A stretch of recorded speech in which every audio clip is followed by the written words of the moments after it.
محترم ناظرین کرام، بزرگان دین اور میری عزیز ماؤں اور بہنوں بھائیوں، السلام علیکم ورحمۃ اللہ وبرکاتہ۔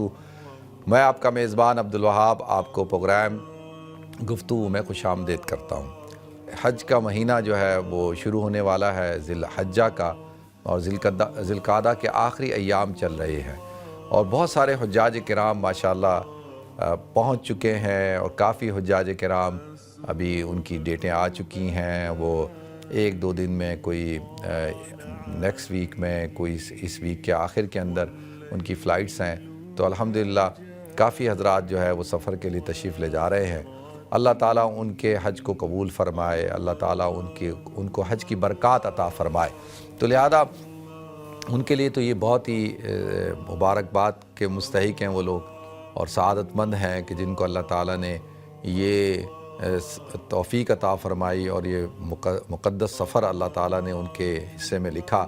اور بہت سارے دوست احباب جو نہیں جا سکے، جن کے مسائل کھڑے ہو گئے ویزے کے حوالے سے، اللہ تعالیٰ ان کے لیے آسانی کا معاملہ فرمائے، اور ان کے جو پیسے پھنس چکے ہیں اور جو ان کے ساتھ جو معاملات ہیں، اللہ تعالیٰ ان معاملات کو حل فرمائے، اور ان کے لیے کوئی بہترین راستہ پیدا فرمائے۔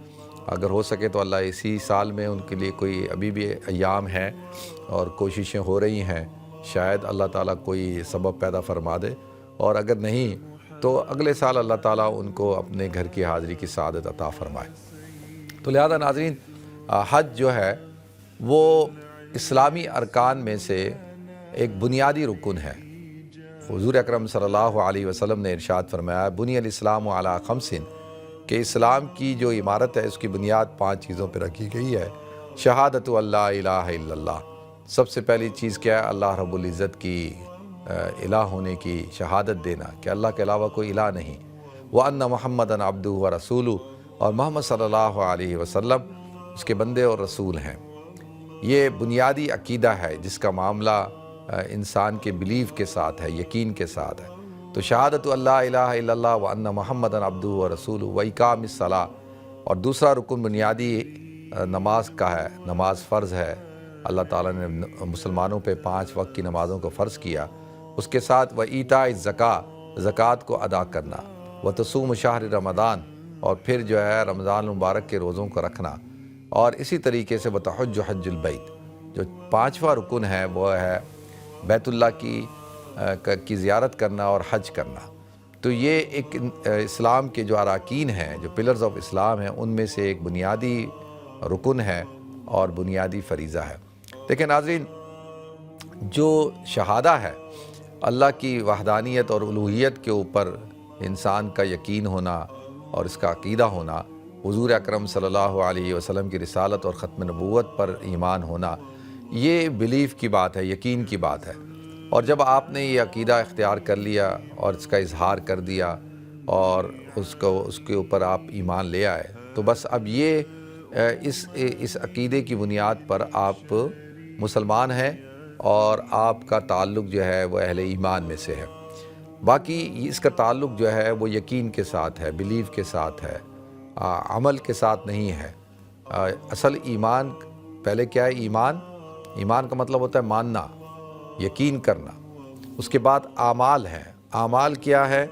سب سے پہلا عمل نماز ہے، دوسرے نمبر پہ جو ہے وہ رمضان کے روزے ہیں، اور تیسرے نمبر پہ جو ہے وہ زکوٰۃ ہے، اور چوتھے نمبر پہ حج ہے، یعنی اعمال کے اندر۔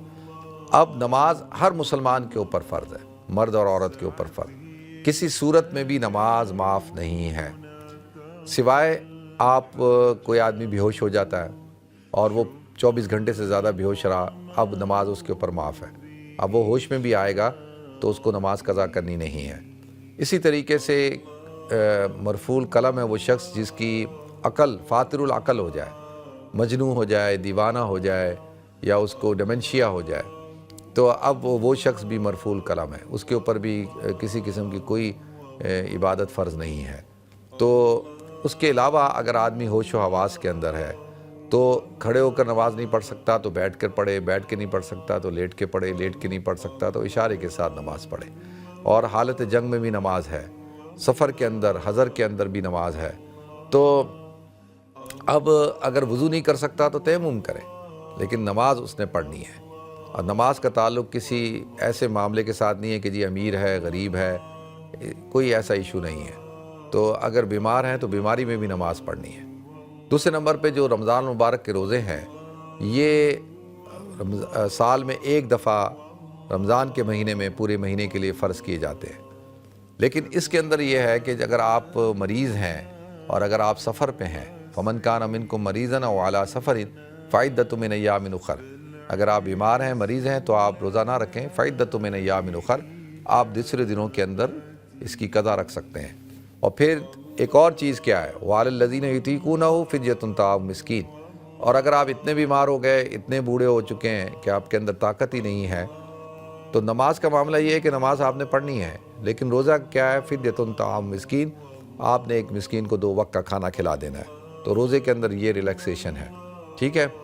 اس کے بعد آ جاتے ہیں زکوٰۃ۔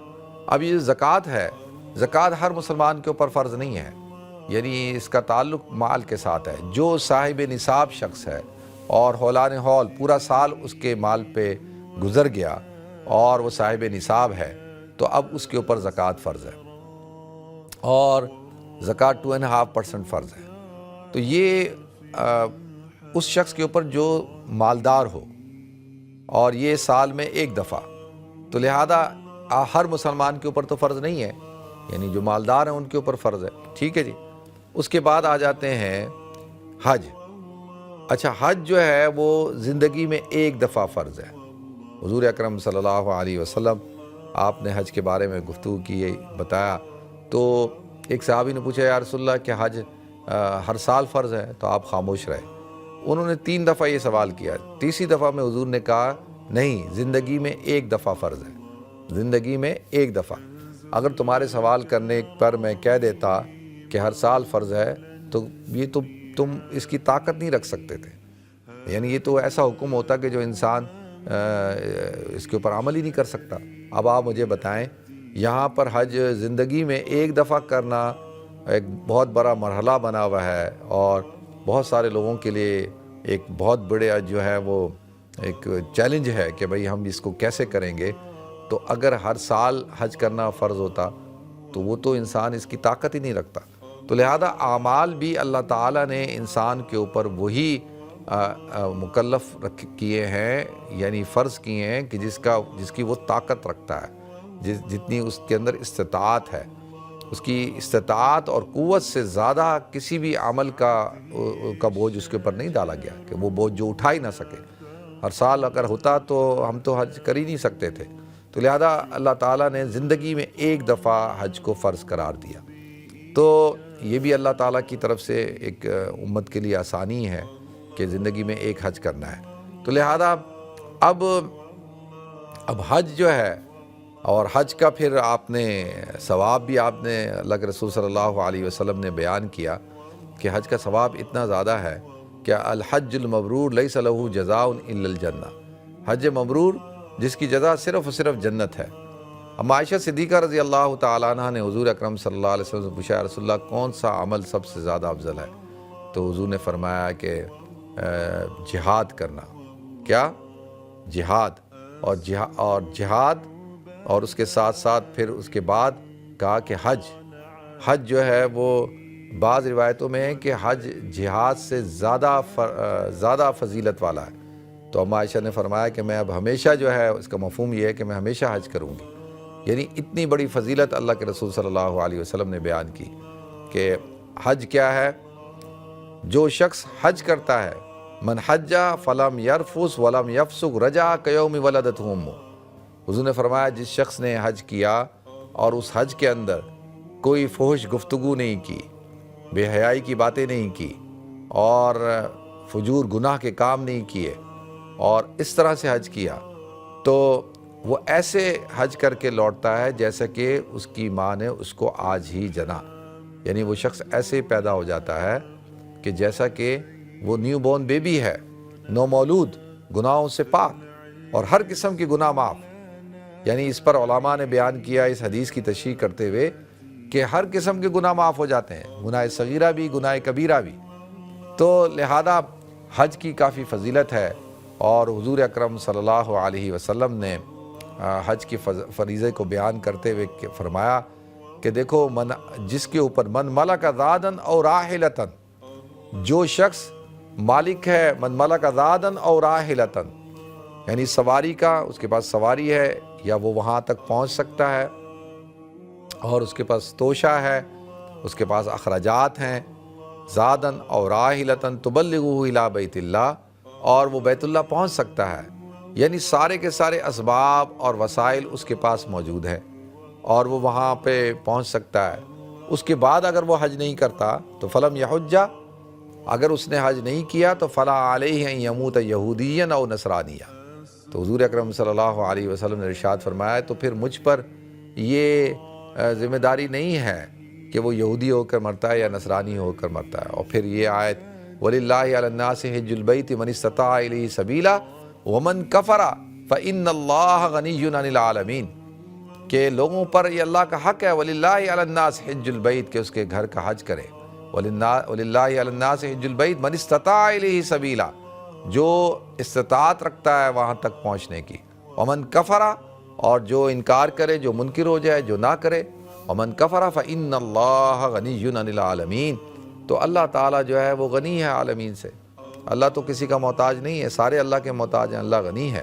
تو لہذا اس حدیث کی تشریح میں اس آیت کو، یا اس آیت کی تشریح میں اس حدیث کو بیان کیا جاتا ہے کہ پھر اللہ کے رسول فرماتے ہیں میری ذمہ داری نہیں ہے کہ وہ یہودی ہو کر مرے یا نصرانی ہو کر مرے۔ تو یہ بنیادی طور پر اس شخص کے لیے ہے کہ جو بظاہر اس کے اوپر کوئی رکاوٹ نہیں ہے، کوئی بندش نہیں ہے، کسی قسم کا اس کو کوئی ایشو نہیں ہے، پرابلم نہیں ہے۔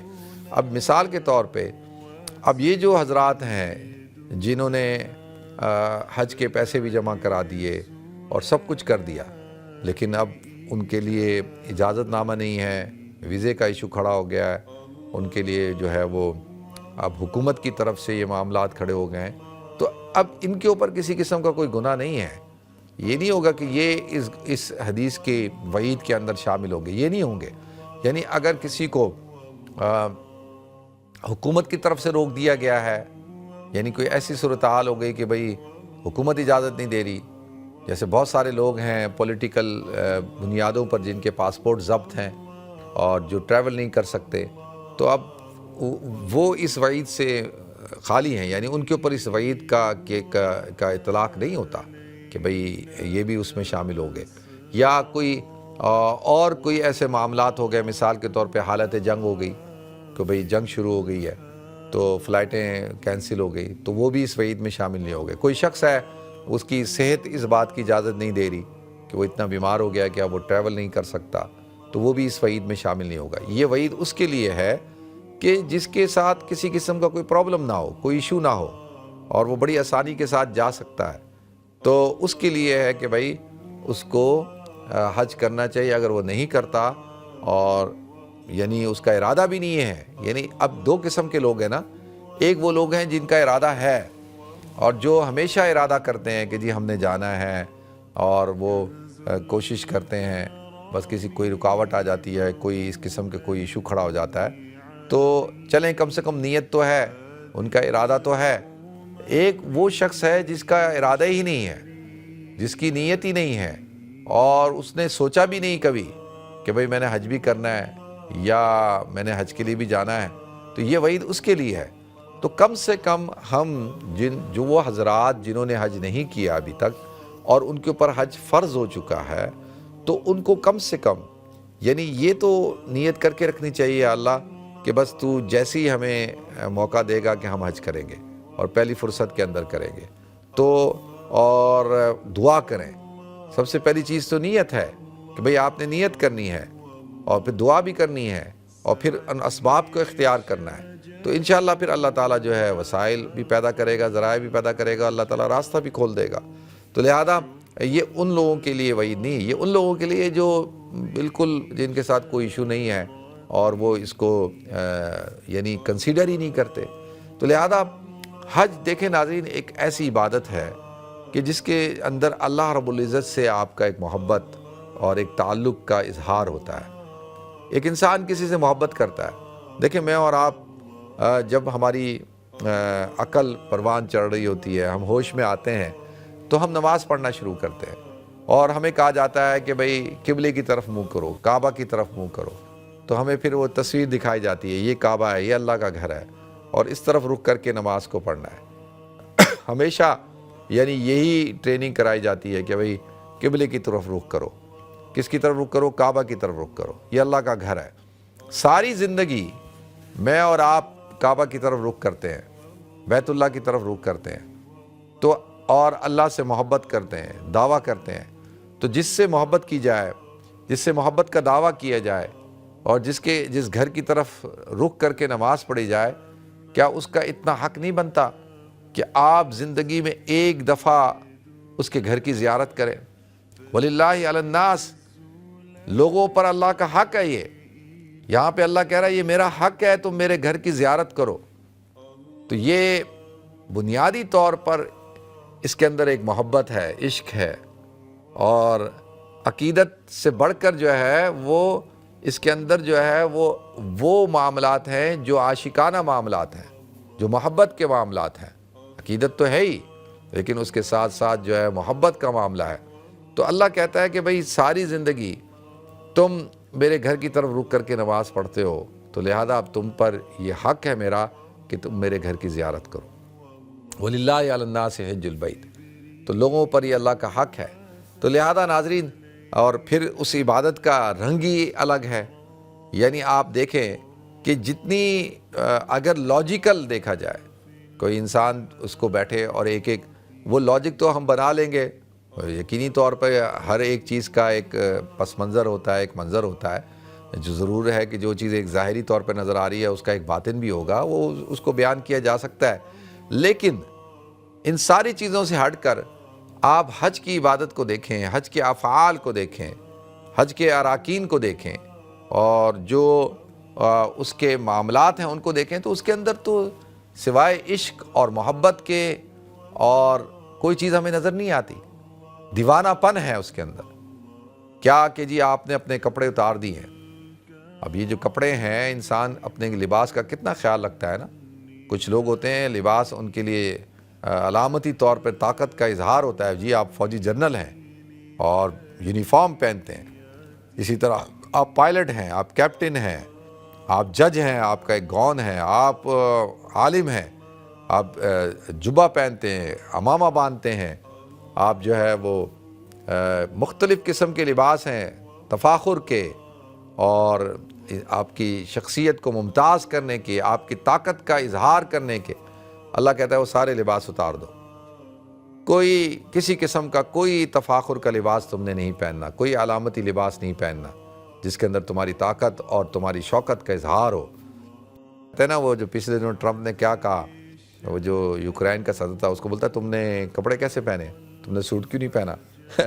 تو وہ جب ایک دنیا کا ایک صدر ہے اور وہ کہتا ہے یہ میری توہین ہے، یہ میری توہین ہے کہ تم نے میرے سامنے لباس کیسے پہنا ہے، اور لباس ذرا تک کا پہن کے آتے ہیں۔ لیکن اللہ کیا کہتا ہے؟ اللہ کہتا ہے میرے گھر میں جب آؤ، میرے پاس آؤ، تو اپنے سارے تفاخر کے لباس، یہ جو بڑی بڑی شناخت تم نے اختیار کی ہوئی ہیں، ان سب کو اتار دو، میرے پاس تو 2 چادروں میں جو ہے وہ آؤ۔ یہ بھی اس لیے ناظرین کہ انسان کا جو سطر ہے وہ چھپا رہے۔ جیسے انسان پیدا ہوتا ہے نا، تو پیدا تو برہنہ ہوتا ہے، بغیر لباس کے پیدا ہوتا ہے، اور دنیا سے جب جاتا ہے تو بغیر لباس کے جاتا ہے۔ کفن صرف اس کی عزت کو اور اس کے احترام انسانیت کی وجہ سے کفن لپیٹا جاتا ہے نا۔ اسی طرح سے حج کے موقع پہ کہا جاتا ہے کہ لباس پہنو، کوئی شناخت تمہاری اب نہیں ہے، کوئی امیر غریب جنرل اور کوئی جج، کوئی کیپٹن، کوئی کسی قسم کا، کوئی مفتی، کوئی پروفیسر، کوئی بڑے سے بڑا جو ہے بزنس مین، کوئی سب کا لباس ایک جیسا ہو۔ میرے سرکار میں پہنچے ہو، وہ کہتے ہیں ایک ہی صف میں کھڑے ہو گئے محمود و ایاز، نہ کوئی بندہ رہا نہ کوئی بندہ نواز۔ وہاں پہ کوئی بادشاہ، کوئی فقیر، سب اللہ کی نگاہ میں سارے فقیر ہیں، اللہ کی نگاہ میں ان کی سب کی حیثیت ایک جیسی ہے۔ تو لہذا اب اس کے اندر آپ طواف دیکھ لیں، صفا مروہ کی سعی دیکھ لیں، وقوف منی دیکھ لیں، وقوف عرفہ دیکھ لیں، وقوف مزدلفہ دیکھ لیں، رمی جمرات دیکھیں، یہ ساری چیزیں جو ہے ان سب چیزوں کا تعلق کس چیز کے ساتھ ہے؟ یہ ایک علامتی طور پر ایک محبت اور ایک ایفائے عہد کا، اور خاص طور پہ حضرت ابراہیم علیہ السلام اور حاجرہ کا جو معاملہ پیش آیا، تو جس طریقے سے انہوں نے اپنی محبت کو، اپنی عقیدت کو کا اظہار کیا، اسی طرح سے ایک حاجی بھی کرتا ہے۔ تو لہذا ناظرین، حج جو ہے وہ ضرور کرنا چاہیے، اور اسی طرح سے حج جو وہ ہوتا ہے وہ ایک ہی ہوتا ہے جو آپ کا فرض حج ہے، اس کے بعد تو نفلی حج ہیں، لیکن اصل حج تو وہی ہے جو آپ نے پہلی دفعہ کرنا ہے۔ تو لہذا اس کو سیکھ کے کیا جائے، اور بڑی تیاری کے ساتھ کیا جائے، اہتمام کے ساتھ کیا جائے، اور اس کو فوکس کر کے کیا جائے۔ کوشش کی جائے کہ حج ضائع نہ ہو۔ حج کے اندر کافی مواقع ملتے ہیں، اس سفر کے اندر لوگ حج کے موقع پر اپنے اوقات کو ضائع کر دیتے ہیں، گپ شپ کے اندر، فضولیات کے اندر، خواتین جو ہے شاپنگ کے اندر، مرد جو ہے وہ لہو لعیانی کے اندر، چیزوں کی کمپلین کرنے کے اندر اپنے اوقات کو ضائع کرتے ہیں۔ تو لہذا ان چیزوں کی طرف دھیان نہیں دینا چاہیے، حج کی طرف فوکس کرنا چاہیے۔ اللہ تعالیٰ مجھے آپ کو ہم سب کو صحیح طور پر حج کرنے کی توفیق عطا فرمائے۔ وآخر دعوانا الحمدللہ رب العالمین۔